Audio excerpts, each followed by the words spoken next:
presented by PointsBet. Use the promo code CHGO when you sign up to get 2 risk-free bets up to $2,000. I'm Luke Stuckmeyer on Twitter. That is at Luke Stuckmeyer. He is Cody Delmendo at Cody_CHGO. And out in Arizona, our guy, Ryan Herrera. That is Ryan_A_Herrera. And he's also been doing the great articles he's been writing up at allchgo.com. This is the CHGO Cubs Podcast presented by PointsBet. And we got a lot of stuff to talk about today, including more news out of Sloan Park, where Ryan's been hanging out all afternoon, soaking in the sun. Ryan, what is it out there? Are you 80? Is it hot? Are you sweating? Yeah, I think I got to like 81 or something like that today. Oh, we have a friend in the background. That's like 81. I see some moisture on your forehead, man. You look like you're ready for some AC. Yeah, we're gonna have to get him some TV makeup, a little powder on the forehead, a little sweat. I'm gonna have to hit the pool after this. Yeah, the hotel pool after this. You can re-listen to the podcast while you're in the pool with your earpods. That'll be nice. Hey, so the news today that we heard, Bruce Levine tweeted it, and then a bunch of other people tweeted it, that Edward Alzolay is now saying that he's got the lat strain that's going to keep him out for 2 months. Ryan, my question is, what does 2 months mean? Does that mean March and April? Does that mean, March and April plus trying to then ramp up to have a spring training so it's really May? I mean, there's a lot of ways you can interpret 2 months. Either way, it's not good. There's no good scenario out of that. Definitely not great. Yeah. It's like yesterday they said it was shoulder tightness. It was kind of clarified a little more to like kind of the armpit area, so like a lat strain. He 3.5 weeks ago, I think, is when he said that he had the injury, and he got a PRP shot last week. And then he, 4 weeks from then, something like that. That timeline is when he can actually start doing baseball activities. But this is also, he said it's the same kind of injury he had in like 2018, still in the minors, and it kind of wiped out his whole 2018 season from like the end of May on. So if it's a re-injury, it's like it 2 months. I mean, when you say 2 months, I consider it 2 months from today, but that seems kind of optimistic. And we talked about it yesterday. Like players, want to be more optimistic about how quickly they can recover sometimes.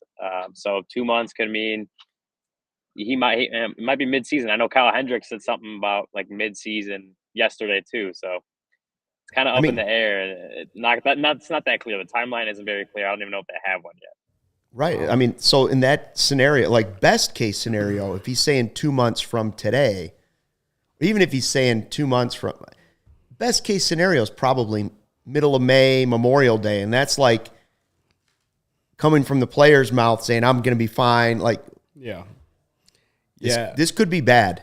Yeah. I mean, I guess for our own health, I guess we should just mental health. Our own mental health, we should just put a line somewhere in like mid-June. I feel like that, like if he's not back by mid-June, then it's like dang.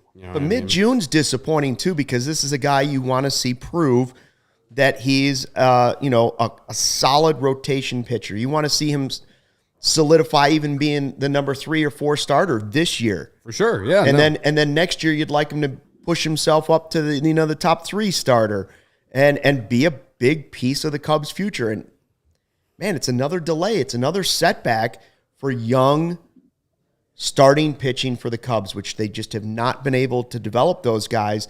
And that's why you see franchises trying to stockpile young arms, because stuff like this happens and it slows you down. The pandemic happens and it slows you down. A 60-game season happens and it slows you down. Like, it's tough. And obviously there's some opportunities for other guys, and we will get to that a little bit coming up in the second segment here, but it's difficult. Then the Cubs go out and sign reliever Chris Martin, mid-90s fastball. What do you guys know about him, remember from him? I've seen, Brendan, our colleague, was like, it's a good another piece to the puzzle. It's another arm that's helpful. Yeah. Was on a winning team last year, won the World Series. I mean, It's always good to bring those type of guys in. And, he came up, I believe, on Fangraphs. I think his rookie season was when he was 26. He's in his mid-30s now, so he's been in the league a while. I could be wrong about that, but I'm pretty sure that's what it said. Sounds right. Yeah. Yeah. So, to me, it's just another depth piece in the bullpen to get past the loss of Cody Hoyer. And, I believe there will be more. I think we can for sure say that at least in the bullpen we'll have more coming. I mean, that's really what it is. Yeah. That's really what it is I don't think, that he should be. I think for the most part, he's coming in as a veteran bullpen guy. Obviously, Jed said yesterday they need to – their focus is on pitching and pitching depth. But at the same time, it comes on the heels of the Jesse Chavez signing. It's just two veteran guys. Two guys know what it's like to be a major league pitcher that can, help bring along some of these younger guys, these younger arms, and whatever they do, the man rods of the world, and just be that veteran presence. Regardless, I think it's kind of like a no-risk situation for him. Oh, I got a golf cart, but a no-risk situation for the Cubs, and in that, these guys, if they do really well, that's just kind of gravy on the contract. But it's also they're going to be guys that come in and should provide some good veteran leadership for some of these younger guys. Brandon's jumping in on the chat, and he's like, by the way, I don't consider Chris Martin a splash move. By the way, I would agree. Nobody's calling it a splash move. It's a depth move. It's a move that's under the radar. I mean, obviously, the first reaction that 80 to 90% of Cubs fans on Twitter who maybe are watching some baseball but not, their first reaction was, we got the guy from Coldplay. Yeah. It was just my Twitter feed was just a slew of Coldplay jokes. Like, is he going to sing the seventh inning stretch every day? Is Gwyneth Paltrow going to be at the games? Yeah, definitely a walk-up song or walk-out song has to be a Coldplay song. Yeah. Anybody Coldplay hater here? No, I'm actually not a Coldplay hater. I'm all right with I'm not Coldplay. a hater. I'm not. But I'm old. I'm not even a fan, really. But I'm not like I don't have anything negative to say about them. Well, that's nice. Yeah, that's nice considering some of the jokes that were out there today. So let's take a look at a graphic. We've got some key additions the Cubs have made so far this offseason. And, they come different ways. Obviously, Marcus Stroman was the signing. Wade Miley was the guy off waivers. There's no question they're the two biggest moves. Yeah. Fast and furious early. Then Chavez and Martin, both guys from the Braves, have been added. Andrelton Simmons, who started his career with the Braves, is another one. And then, Gomes is maybe the other one that really jumps out there. As Brandon was pointing out earlier, Stroman and maybe Wiley you consider splash moves. Stroman for sure. Miley to the next degree. But it still hasn't been the big move. And the question remains, with all those players out there, will that splash move still come? Yeah. The second splash move. Right. No, I mean, it's it's very telling right now that the Cubs need that big move on the, for offense and for the lineup. So we are here. It's been it's Tuesday. It is Tuesday. It's Tuesday, so it's been 4 days. I had to think for a second. Been 4 days since the lockout ended. I am a little surprised that there's still a ton of names out there. Yeah, I mean, we go back and forth with 6 days since it ended, right? It ended Thursday. Did it end? Did it end Thursday? 5 days. 5.5, but you could have signed somebody late Thursday night, right? True. Okay, yeah. I mean, they've had a little time. We'll call 5 days. I agree. Less than five a full week. days. Less 5 full than days. a week. Okay. Again, I think it's surprising we still haven't made a big move, but also there's still a lot of guys out there. Yesterday we saw a big trade. I don't know what's holding it up. I thought with everything getting done, we're in spring training right now, and we're just not seeing anything. I don't get it. Like, just when baseball can really boost themselves up a bit, they just punch themselves right in the face. I mean, that's basically what they're doing. Cactus League games start on Thursday against the White Sox. Ryan, you saw Andrelton Simmons today. What did he look like?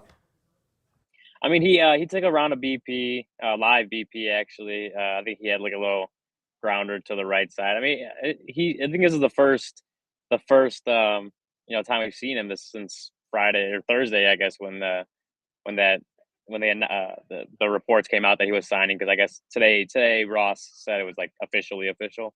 And the Cubs tweeted it out and stuff. I mean, he hasn't shown much because, again, it's his first day out there on the field. I think he was just itching to get on the field, so he didn't do any throwing or infield practice or anything. It was just that round of BP, but he was just wanted to get out there, kind of being here for so long and not being able to do anything. At least that's what Rossi kind of said. But yeah, I mean, definitely going to keep an eye on him, see how he looks, see when he starts taking infield practice and working with Nico and Nick. But not a lot to see so far besides the one round. That's not gonna. Go ahead. No, I was gonna say, so you don't have a 4-page scouting report on his first 5 swings in the cage yet. We know that's coming, but not yet, huh? Yeah. Not yet. Corey and Brennan. I'll keep you updated. Yeah, I guess the people on social media, their comments are justified at this point. We'll see if that changes tomorrow. Yeah, I've seen the chat going through. Somebody, I can't remember who it was. Was it Brandon? It wasn't Brandon again. It was somebody who was asking, is it Freddie Freeman or Correa who's the better fit for the Cubs? And while we may get to that in this podcast again, because that's what we do, the other news is Seiya Suzuki, 27-year-old Japanese outfielder, third baseman, shortstop, slugger, reportedly meeting with the Cubs last night. And we don't know where that went. He still hasn't signed anywhere. There was a lot of reports going out yesterday saying he was signed with the Padres. That didn't happen. You know, he was hanging out with Yu Darvish, which you would assume Yu Darvish had some feedback for him about his time in Wrigleyville and at Wrigley Field with the Cubs. So there had to be a conversation about that somewhere in there. But here's a guy, you look at his numbers. We don't know how it's going to translate to Major League Baseball. It's worked for some guys coming from the Japanese baseball leagues, 38 homers. He's a slugger, you know, and he just looking at his numbers and some of the scouting reports, it appears he's a guy who would fill some needs for the Cubs. Third base, outfield, shortstop, slugging hitter. He's not a left-handed bat. That's maybe the only thing that doesn't play there at the moment, but you could certainly use a player that would put up those numbers in your lineup, or something close. And he's, mid-20s, so he's obviously young. And again, you don't know how the players from Japan are going to translate right away here in the States. But I mean, clearly it's not even just the Cubs. A lot of teams are in on him. I think a key part, though, in getting success out of those players is just getting them as comfortable as possible if the Cubs do indeed sign him. True. I feel like that's a big thing.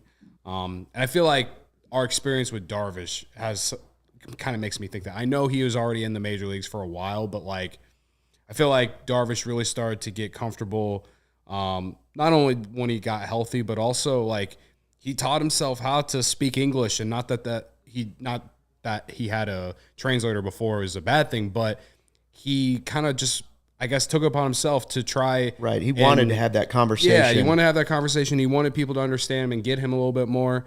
And so that's kind of on what he did to help himself. But the Cubs and whoever he signs with, I feel like they have to go that extra mile to make sure he feels comfortable, because coming from another country and everything, it'll be a whole new culture shock for him. So it'll be interesting. I mean, it's not just the players coming from Japan. It's literally players from all over the world. It's more difficult to evaluate the competition they're playing in compared to what seeing them come up through the minor leagues somewhere against guys of an equal level of playing ability. So it's more difficult than evaluate. But you know what? It's tough to evaluate players coming out of college and high school too. So it's just a difficult thing. The case here is you'd be looking at giving this guy way more money than you would a player coming out of college or high school that you drafted and worked through the minors. So that's why there's risk there. Yeah. I mean, I guess the first guy I think of, if you think of former Japanese players with the Cubs that played, that a position player, was Kosuke Fukudome. Sure. And I mean, let's be real, that contract was heavy and it didn't really work out in the Cubs' favor. But that's just one guy. This guy seems like he's the real deal, though. And, again, if the Cubs go pull this off, it is only an upgrade. Considering the position that they're in right now, it is undoubtedly an upgrade from what they already have. They need outfield help. They need someone who can play all over the field, kind of like at least his Baseball Reference page says that he can play third base and shortstop as well. They everything lights up for when it comes to need for the Cubs. So I wish he could bat left-handed, but, you know, we'll take what we can get. Ryan, there were no sightings of him this morning, right? It was just last night, the conversations, and then all quiet on that front? Yeah, no, nothing, no sightings, no new reports coming out today. I know, I can't remember who, I think someone tried to get it out of Jed yesterday during the press conference, and Jed, he's like, I'm not going to comment on any free agent stuff like that. But I think someone maybe had, a little bit of word about that and tried to get Jed to comment on it, but didn't happen, and we haven't gotten anything since those reports came out. It's another interesting piece in that you wonder if, I don't know what the money would be. There's been reports that he would talk to the Mariners as well and some of the teams out on the West Coast. If you do that, obviously you're probably not doing some of the other big moves we've talked about. But if you already know you're not doing those, the Cubs have the money to do whatever they want. If they think he's the player, they can bid for him just like any other team and put substantial amount of money out there on the table for him because they have a position for him to play, multiple positions for him to play if they think he's the guy and their scouts believe that. And financially, they have the flexibility there. They have the money in free agency if they want to.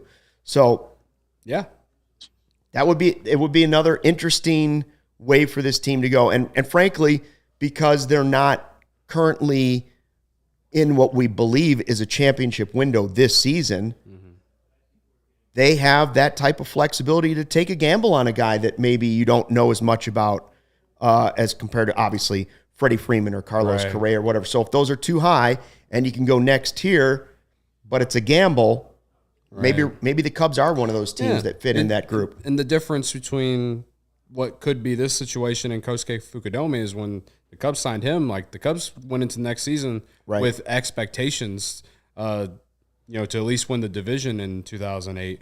So, even if they sign Suzuki now, they're probably still at best a wild card contender with still a lot of holes to fill. So, a complete different scenario. And if anything, that kind of helps him because it's going to allow him to, get acclimated with Chicago and teammates and everything like that a lot easier. So, maybe in a way it is a little bit of a pro.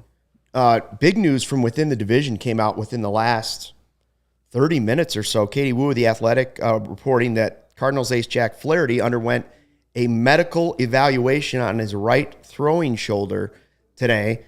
No details on what those results are, but this is the ace of the Cardinals. And obviously, the Cubs have had some bad news with injuries with Alzolay and Ian Happ and in the offseason. Here's another team, red flag going up for the Cardinals saying, whoa, hold on here.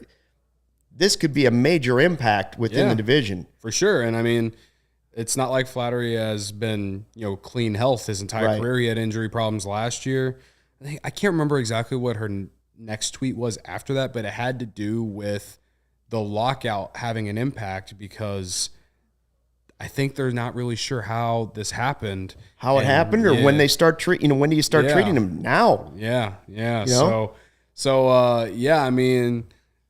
Again, lockout's not just affecting, or the aftermath of the lockout isn't just affecting the Cubs. That's just I guess that's the state of where we're at right now. I'm never gonna support St. Louis, but for his sake, I hope he's okay. So, there's obviously the comparisons of Suzuki and Fukudome, who we just talked about in the chat, and I see him going on, and people are saying, well, he's a lot younger. They're completely different players. They just happen to be coming from the same league and the same country, and they both can play outfield. But let's not compare them apples to apples here just because that's the only thing they have in common. Obviously, it's logical. That's one of the first things your mind does. But obviously, to me, the biggest thing is you just have a tougher time evaluating people from other countries. There's been a lot of great players come over from Japan, though. Absolutely. There really is no reason to look at his numbers and think that he went up against talent that wasn't good. So, maybe the only thing you can say is that there wasn't nearly as much talent as there is here. So, again, I think that there's definitely a lot of upside with him. And, That's what the Cubs need right now. They need upside. They need things that are going to get the fans excited. And like that's why every day when we read the comments and people are still yelling about Correa or whatever it is, like people are craving.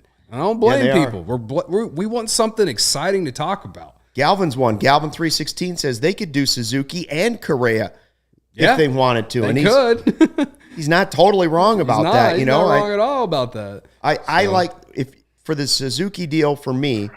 If it's a player coming from Cuba, Japan, Dominican Republic, if it's harder to evaluate that player, I would rather go high on the money and fewer years. Yeah. Just so if this isn't the window where the Cubs are competing for a championship, find out what that player is in the first 2 years. If you've overspent there, that's okay.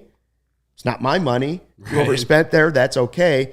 But then you're also way more likely to extend that player to the long-term deal they're really looking for. Yeah. Oh, yeah. If they're willing to come here for that. Right. And that's the key. I think the Cubs, I don't know, but I think the Cubs have probably already sent an offer, but I think it's really coming down to where he actually wants to play. So. Sure. I would love to know what Yu Darvish said to him. I would like to know if Yu Darvish gave a positive review. Yu Darvish has been, since being traded away, has been and even at the end of his time here the last year in Chicago, very positive. He's been very good out on Twitter, social media. And he didn't have to be either. No, things didn't start well, and a lot of people turned on him. And I think the way he carried himself was pretty respectable and something to be proud of, really. Yeah, and it's unfortunate the way that it ended because you thought you finally got the Yu Darvish that you had paid for, but Jed chose a direction and is what it is. Which I'm okay with that too. Like if you don't know.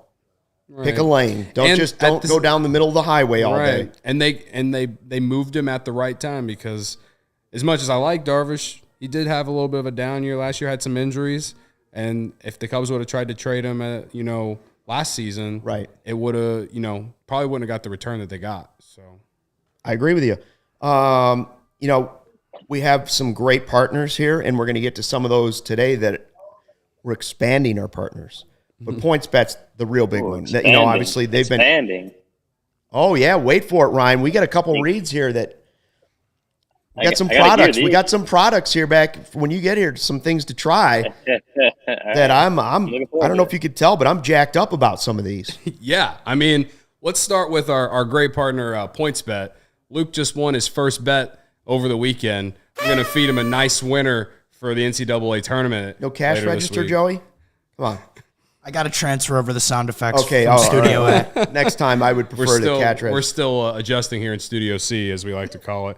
But anyway, I'm gonna get Luke a great winner for the NCAA tournament coming up on Thursday. I'm waiting, and I'm gonna give it to him for PointsBet. The best way to support CHGO is to download the PointsBet app and use the code CHGO when you sign up.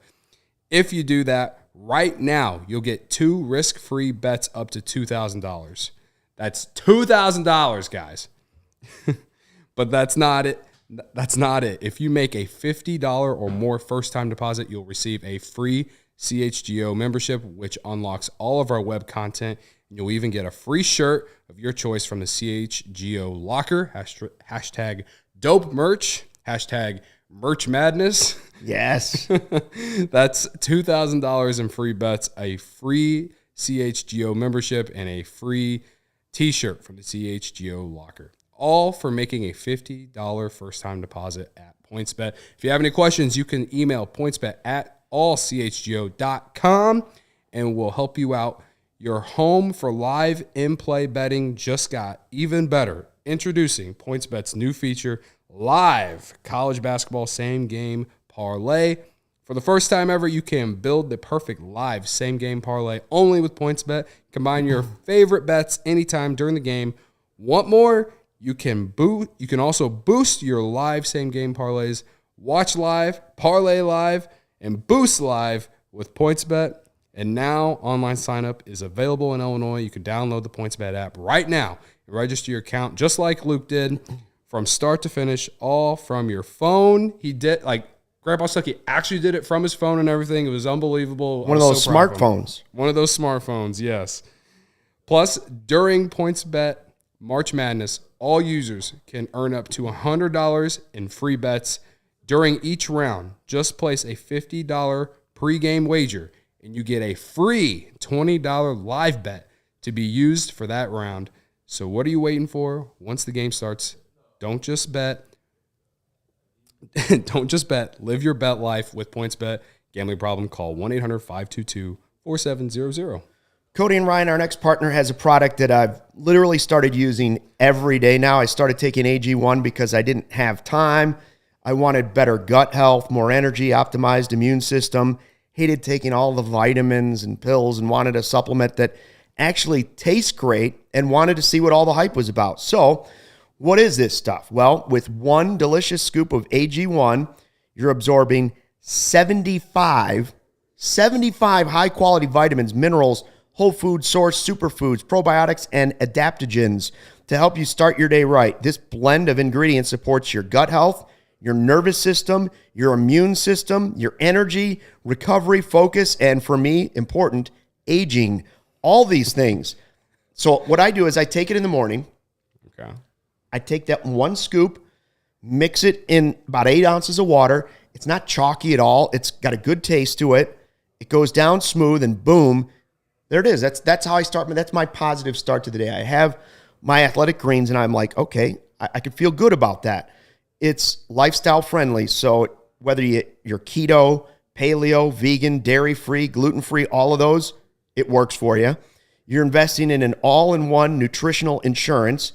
And for every purchase, this is what's great about the company as well, they donate to organizations that are helping to get nutritious food out to kids in need, including No Kid Hungry here in the U.S.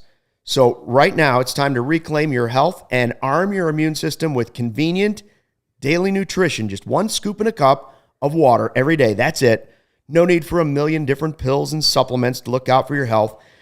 To make it easy, Athletic Greens is going to give you a free 1-year supply of immune-supporting vitamin D and 5 free travel packs with your first purchase. All you have to do is visit athleticgreens.com/CHGO Cubs to take ownership over your health and pick the ultimate daily nutritional insurance.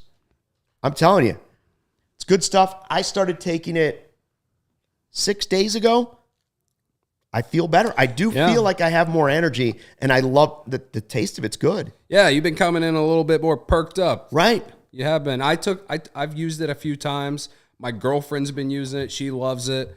Our entire office, we're all just very perked up. Right. They sent us some samples, and so we've been trying it out. Yeah. And from experience, I can tell you, it's good stuff. Yeah. And I've seen a change in like 6 days. So I'm hoping if I start to use that now for a longer stretch of period of time, that it's really going to start to affect gut health and all those energy. And as they pointed out, aging, which we all know is a problem for me. So David Ross, when we were talking about Alzolay in the first block with Ryan, he had an update on Alec Mills. Ryan, what was he saying about him? Yeah, so we're talking about. I think it was a little mention of Alzolay and his injury, and Ross kind of said that Alec Mills, they're planning on him being a part of the rotation come regular season. That he's been doing it. He kind of proven that he deserves a shot at least to be in the rotation. So I guess you talk about Hendricks, Miley, and Stroman as your 3 starters. I think you can pencil in. Don't use pen. Pencil in Alec Mills as that maybe that starter. But yeah, I mean, Twitter did not love that news. I'll tell you that much. But that's David Ross clearly sees something in Mills. Mills got that no hitter a couple of years ago. He's been a guy that could bounce in between the bullpen and get a spot start. He ended last year, had a rough last month, but he's a guy that could go out and be the starter. And I know the Cubs hope he could bounce back like that and be a more dependable starter this season. But it seems like Ross, wants to give him that shot to be, to have no doubt, like, hey, you're going to be in the rotation, try to run with this opportunity. I will say that the only thing that kind of, and I feel like all of us will probably agree with this, but the only thing about all 4 of those guys in the rotation is there just isn't a lot of velocity. And, you know, I know Justin Steele and Keegan Thompson are going to be in the running for this 5th spot. But that's what sucks about losing Alzolay, because he brought velocity. He could pump 95 plus, and you know now we're missing that. So that's why I think it's fair for us to want the Cubs to go get another starter, because nothing against Alec Mills or Wade Miley or you know, obviously Stroman or Hendricks, but you know, you need a mixture in there. You know what I mean? Right. So that is what it is. That's my 2 cents on, you know, on this. I think Alec Mills definitely has earned the right to be in the rotation. 100%. It's just, yeah, it's the rotation that he's in. It's like, I mean, we have a lot of soft tossers, finesse guys in there already. And, you know, Stroman, I wouldn't, you know, I know he doesn't throw super hard, but, you know, he, it's not like he's far off from like guys like Hendricks or Miley as well. Here's where I would guess David Ross is going with this. You have a guy who has done everything the organization has asked of him. Everything, you know? Yeah. He's taken different roles. He's pitched different places. When they need a guy, he's the guy. The younger guys that are trying to take that spot, while Cubs fans may want to see those young arms right away, David Ross is showing a clubhouse of young players coming up through the system. You've got to earn that spot. Yeah. And I'm not just going to hand you that spot. So that's probably what's happening here. Alec Mills has earned his trust to take those starts early in the season. That doesn't mean he's going to hold the job the rest of the year if one of those other 2 guys or both those guys are just absolutely dealing. They'll take the job from him when they earn the job from him. And right now he's rewarding a guy who has done a solid to the organization. And listen, I think Alec Mills is a great guy to have on your roster, on your 40-man roster. Yeah. Do I think he's long-term a member of a 5-man rotation for the Cubs? No. But that doesn't mean he's not a good guy to have on the 40-man roster. And right now, he's the bar that David Ross is willing to put out there and say, go be better than him. I want to see your best be better than him, and I want to see it be consistently better than him, and then we'll talk about earning that spot. Until then, you haven't proven anything in the big league. So in that way, I understand what David Ross is saying here. Pete and some other people here on the feed, not quite as positive about. I don't agree with that. Alec Mills. I would disagree. Alec Mills threw a no-hitter. You know? He threw a no-hitter. Yeah. Again, I've been to 1,000 baseball games in the major leagues in my life. I've never seen a no-hitter. So Alec Mills has done something that's still impressive. And I know there were more of them in baseball. You've seen one. Milwaukee. Carlos Zambrano. Oh, man. Cubs no-hitter. Last second send, Milwaukee. The tickets were cheap. Not against the Brewers. No, against the Astros. That's the great trivia part. When it was somebody from outside of Chicago or a non-Cubs fan, you're like, who is Carlos Zambrano's no-hitter against at Miller Park? When they played in Milwaukee. Yeah, and then they're like, well, it's the Brewers, you idiot. Yeah. Hey, Michael is saying, go Dodgers. Do we have a troller? Yeah, it looks like a troller. We take anybody on the feed. I don't mind it. I don't mind it. Whatever. Yeah. Bring it. Oh, man. As long as you're watching. Yeah, exactly. As long as you subscribe, Michael, and give us the 5-star review, we're cool with that. I like brother BKL Contreras. He's the Yankees fan. He said, hey, CHGO Sports, keep it good work on your channel and stream, fellas. Also, the Yankees fan, and I'm a Yankees fan, and I always respect the Cubs. Keep it up, and got your subscribe. Hey, thanks, man. Well, that was nice. I was a little mad at the Yankees about the whole Rizzo thing yesterday. But John Heyman's tweet. Yeah, still not. But I'm over it. Brother BKL Contreras is making me rethink that. I'm going to be a kinder, gentler person mostly probably because of the supplements I've been taking. Yeah. We are greens. much happier better, because of the athletic greens. Athletic greens are really changing our attitudes. Even though I still don't understand why the Rockies are talking to Chris Bryant, and I'm not over that. But other than that, I'm pretty positive. I feel hydrated and just better about myself. So that part is good for sure. What else? Let's see. We wanted to talk also about, just Cubs free agents, and it was just interesting because you took a lot of heat on the Twitter feed whether it was your handle or the, or the Cubs CHGO Cubs handle. It's a real divide, isn't it? When you're talking about Bryant, Rizzo, Schwarber, specifically. Right. And like, so on the CHGO Cubs Twitter account, sure, it's not every single tweet, but sure, if there's something related to Rizzo or Bryant or Schwarber, I'm probably going to tweet about it from that account because some Cubs fans care about those players. And there's a lot out there that want people to just move on from it, and I just don't think you can. Not yet. Not until they at least sign their new contracts with whoever it is. If it is the Cubs, cool. If it's not, fine. There's a divide though. Like, people who want to move on from those guys, when you consider what's left on the market, and people who want to move on from those guys and also be competitive in 2022, I just don't know how you can look past them. Like, unless you're full on for a rebuild and ready to, let's try again in 2023, then at least you're a little bit more justified there. But I mean, you look at what's on the market right now. I mean, even if the Cubs just signed Correa and that was it, like, sure, they probably just Correa. If they added Stroman and Correa in the offseason, I'll be impressed. Yeah, impressed. But even if they did just that, they're still probably a wild card contender at best. In my opinion, I don't know how you feel, but but it's the same thing. If Flaherty's not pitching for the Cardinals, they're starting to move up the division for me. Perhaps, yes, perhaps. But the point is I could say the same thing about Rizzo or Bryant or Schwarber, and I would still say we're probably a wild card team at best. So, and a lot of that has to do with the lack of velocity on the starting pitching staff and just a lot of what ifs. There isn't any you're going to get this from this guy and this is from this guy. There's a lot of, you just don't really know. So that's, even if you bring in some of those guys, you still don't really, really know. Like, not one player is going to carry your entire team.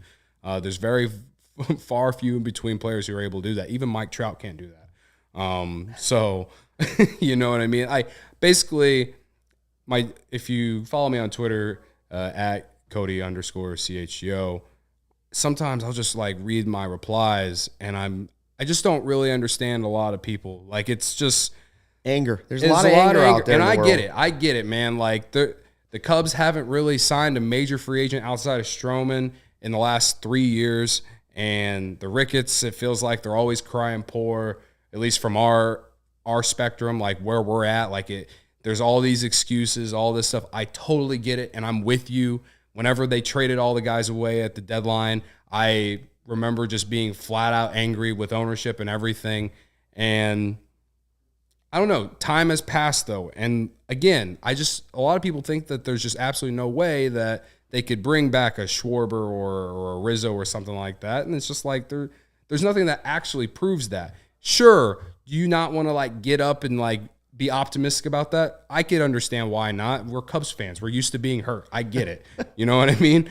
But for me, at least for me, I just like to live more optimistically because that I'm just happier that way. Right. So could be worse. You could be in Cincinnati. That's yes, for sure. Exactly. We could be the Reds, who quite literally those players weren't even at the end of their contracts. They were in the middle of their primes. Was that a low blow? I apologize to Cincinnati. No, you don't have to apologize to those guys. The Brennemans, I apologize. So Jake is back to our other conversation. Jake says Alec Mills has gotten nothing but hate, and he keeps showing up for the Cubs every time they need him. He's no ace, but he's a solid fifth starter. Ryan, would you agree that not only that, he's a guy that's respected for the way he's gone about it in that Cubs clubhouse? Well, first, that's probably the first positive thing I've seen someone on social media say about Alec Mills today. But yeah, I mean, like you said earlier, Luke, do I see him as a long-term option as starter in the rotation? No, I think what he was doing these past few years is probably what he's best at. But again, he's kind of earned his place, and David Ross sees it, the front office probably sees it, and they see that, oh, we got a plane going overhead. It's kind of David Ross sees it, and he wants to at least give him that shot, again, Luke, you said it earlier already, that this is kind of an example. You're setting an example for some of these young guys that, yeah, you gotta come in, you gotta prove your worth, prove that you can do what's asked of you, prove that you can you come in and be a workhorse, and Alec Mills has done that. And so, again, is he the long-term solution as a pitcher in the rotation? Probably not. But for this season, at least even for the start of it, he's earned the right to kind of go out and prove it. Ryan, we know you got a lot to do. We're going to let you go off and get your feet in the pool and make your deadlines with the. Do you want to tell us what you're working on for allchgo.com, or do you want to keep that a surprise? All I'll say is, we got a little bit cooking, and we're in the lab. We're cooking a little bit of Adbert Alzolay stuff. Got to talk to a few guys about him, so we'll have that coming. Maybe a notebook if you're interested in that. And hopefully we're lining up some video interviews soon that we can throw on the podcast. You can only put 1 foot in the hot tub right now, because if Carlos Correa signs, you got to get the swim trunks off and put down the pina colada, and you got to get over to Sloan Park and find out what's going on. So let's keep busy there, man. You just got to be ready. Like, only 1 foot in the hot tub. Yeah, definitely. All right. You two finish it off. Hold it down without me. We'll take care. We'll talk to you tomorrow. See you, man. See you, man. Have fun out there. Hope he's wearing his SPF. I'm worried about him. I want to make sure he's wearing that. He's looking tanner than when he was here. Each day, the tan is getting a little bit darker, and I just want to make sure SPF 50 was packed in that suitcase, and I don't know. Young guys don't want to listen to me. You're like the father of us. Well, and you pointed out, potentially grandfather. If you enjoy CHGO, one way to help us continue to grow is to download the PointsBet app and use the code CHGO. When you sign up, not only are you going to get 2 risk-free bets up to $2,000, but if you make a $50 or more first-time deposit, you receive a free CHGO membership, which unlocks all of our web content, including those articles from Ryan. And you'll also get a free shirt of your choice from the CHGO locker. Any questions, just email PointsBet at allchgo.com. We'll help you out. And in case you missed it, online sign-up available in Illinois. You can download that PointsBet app right now. Register your account, start to finish, all from your phone. You're signing up with the fastest sportsbook, easier than ever, so you can start living your bet life in seconds. What are you waiting for? Once the game starts, don't just bet. Live your bet life with PointsBet. Gambling problem, 1-800-522-4700. And here at CHGO, we continue to crank out the podcasts. We've got 2 studios going. We're in Studio C for Cubbies right now. Podcasts and live shows every team, every day. Post-game shows after every game. Premium content for the members at allchgo.com. Of course, we've talked about Merch Madness, the dope merch that's out there. Sick drip. Still waiting for my shirt to come. So I'm thinking in the next couple days, I'll be able to show you some of the dope merch in person and put some of that swag on. It'd be sweet if it showed up for that first game on Thursday against the Sox. So maybe the Sox guys would wear their dope merch and we'd wear our dope merch, and it'd be like a dope merch St. Patrick's Day parade. Ooh. Huh?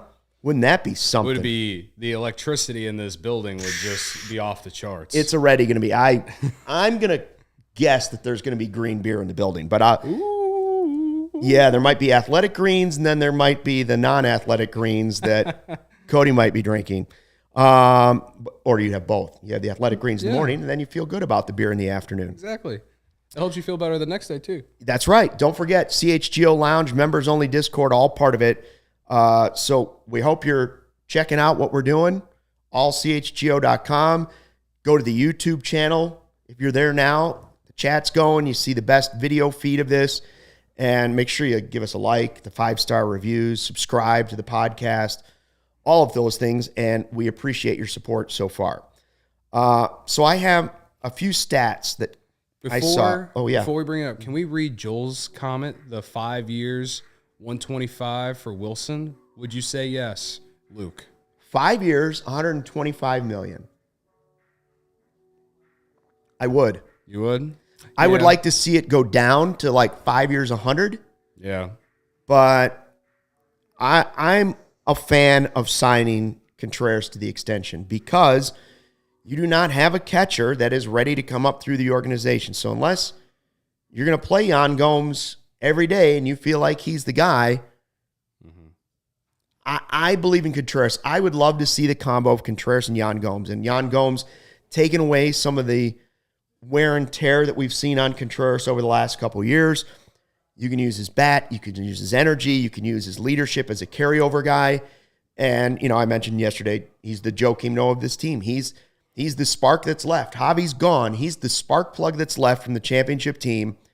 There's a value to that. I don't know what the financial number is on it, but when you combine it with being one of the best catchers in baseball and all those other things, I'm not afraid to give him a 5-year contract. Yeah. Especially with the DH. Right.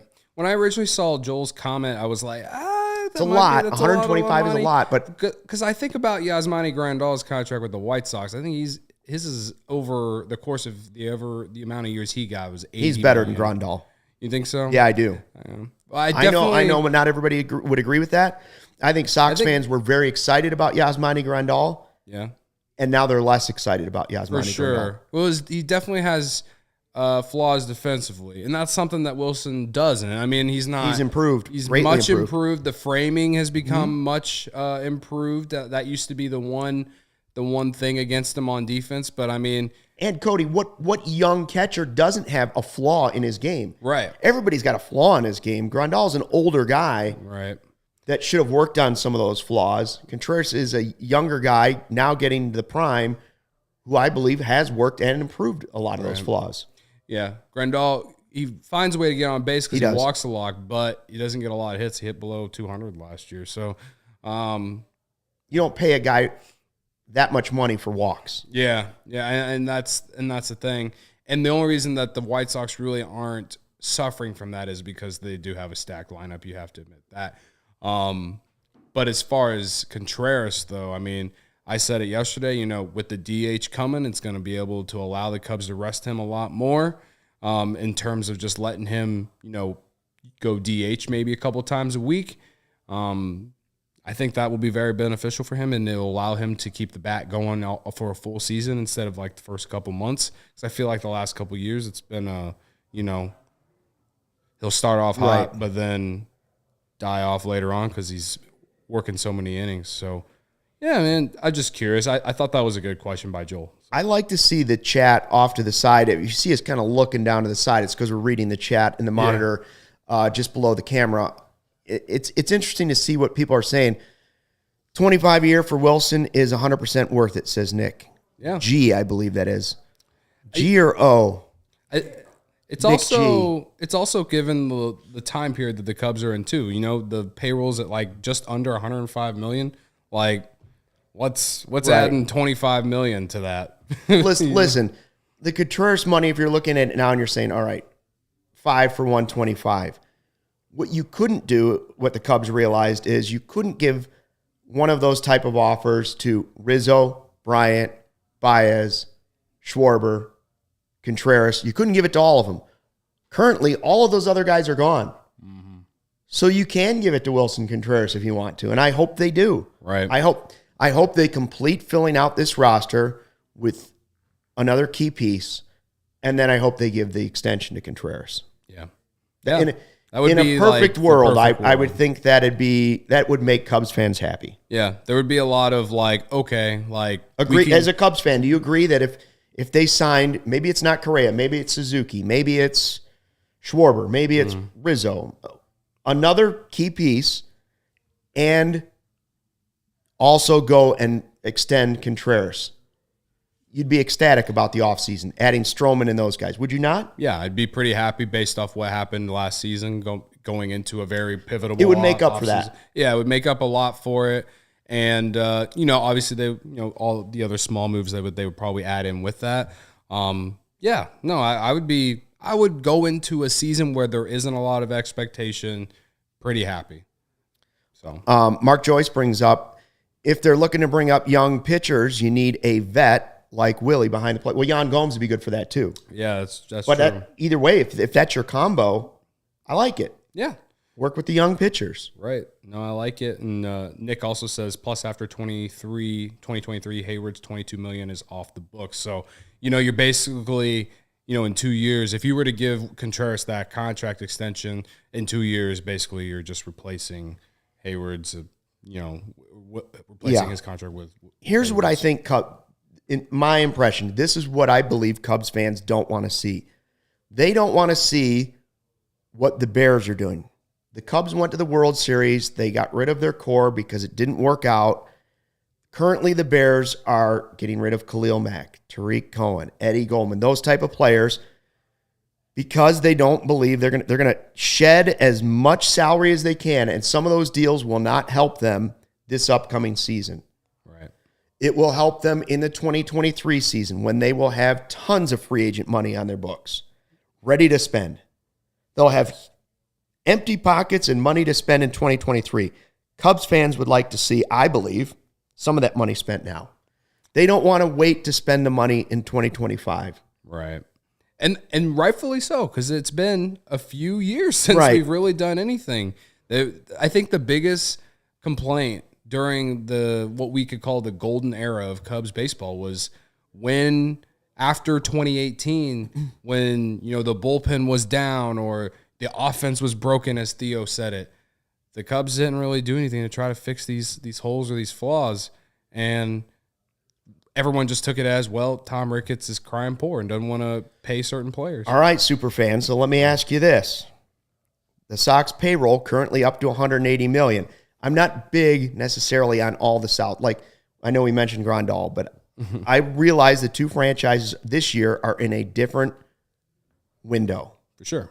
Sox payroll, all-time high for them, $180 million right now. Are you okay with the Southsiders ever outspending the Cubs? Because the Cubs are like 102, 103, 104. Yeah. There's always time for something that you never see happen. So, like, if the Cubs can win the World Series, then the White Sox can outbid the Cubs or whatever in payroll for 1 year. Here would be the explanation that would be given for why this is happening. Now, we understand that Wrigley Field is bringing in more money than guaranteed rate. It's just a fact. It just is. And so is the neighborhood and all the other things they've invested in Wrigley Field. Right. One of the reasons would be the Sox are in a championship window. Currently, the way the Cubs team is, they're not in a championship window. So that's a bit of an explanation. And the second explanation for if the Ricketts are talking to you would probably be having the highest payroll doesn't mean you win the World Series.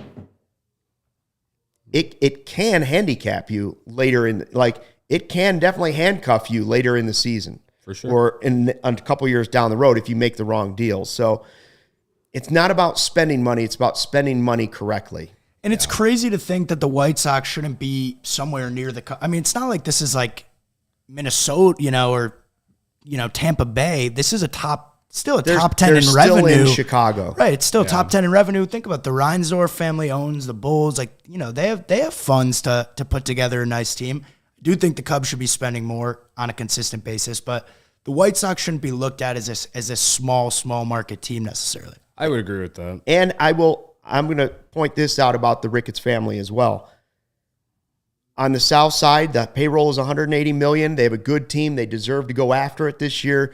In fact, I said yesterday, the White Sox guys, man, they ought to make a play for Joey Votto. If the Reds are just giving guys away, you guys ought to go get Joey Votto if I'm the White Sox. Or Carlos Correa or whoever you might want to look at. But the Ricketts family got the World Series, and on the South Side, the stadium was paid for by us, by other people.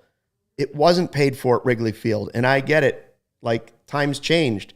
They dumped a ton of money into Wrigley Field. It's an investment, but they dumped a ton of their own money. So to say they haven't spent and that they're cheap is unfair in my eyes. Like, I'm not saying that they shouldn't spend more on the roster. Would I like to see it as a Cub fan? Would you? Yes, I know you would. I'm just saying it's slightly unfair. They have dumped a ton of money into Wrigleyville and Wrigley Field. Don't forget this. These are the owners that doubled the worth of owning the Cubs within the first 10 years of buying the teams, and are, I think we would all agree, probably the best owners the Cubs have ever had. I mean, the Cubs are only worth that when they go to sell them. Exactly. And I don't know.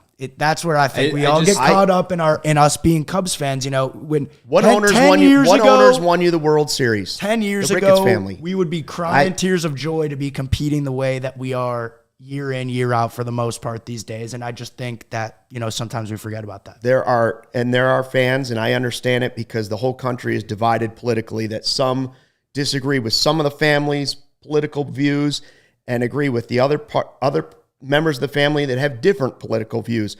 But if you can have different political views within the family, Right. like you can have it within the organization. I will say I understand it all. Like some people are like, I get it.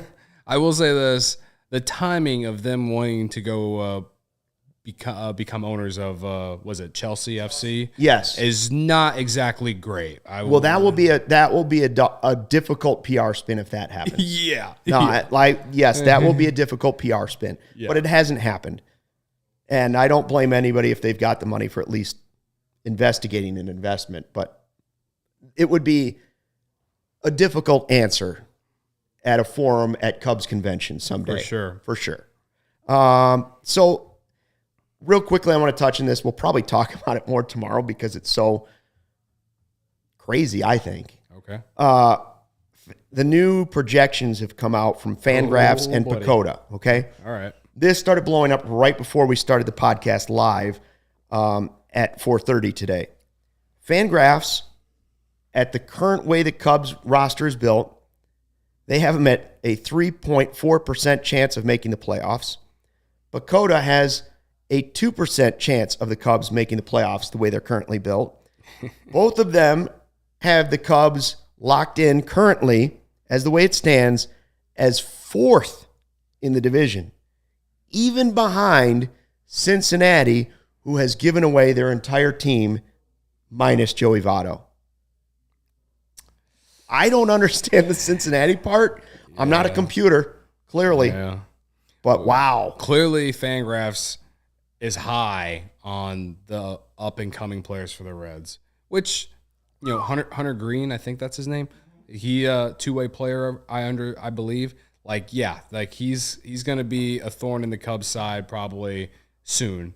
I don't know the timetable for when these guys are coming up, but they have some young guys, despite moving all these dudes, and it still doesn't make any sense. They do have some young guys, but man, like that's tough. That's a tough pill to swallow if you're a Cubs fan, if like even the Reds are getting, despite all the stuff. Do you think the odds are that low with I do believe that if they don't make a significant addition, it's unlikely the team will make the playoffs. I just say that in the division they're in, and we hear Jack Flaherty's got problems with his shoulder, and I don't know how good the Brewers are or not this year. Yeah.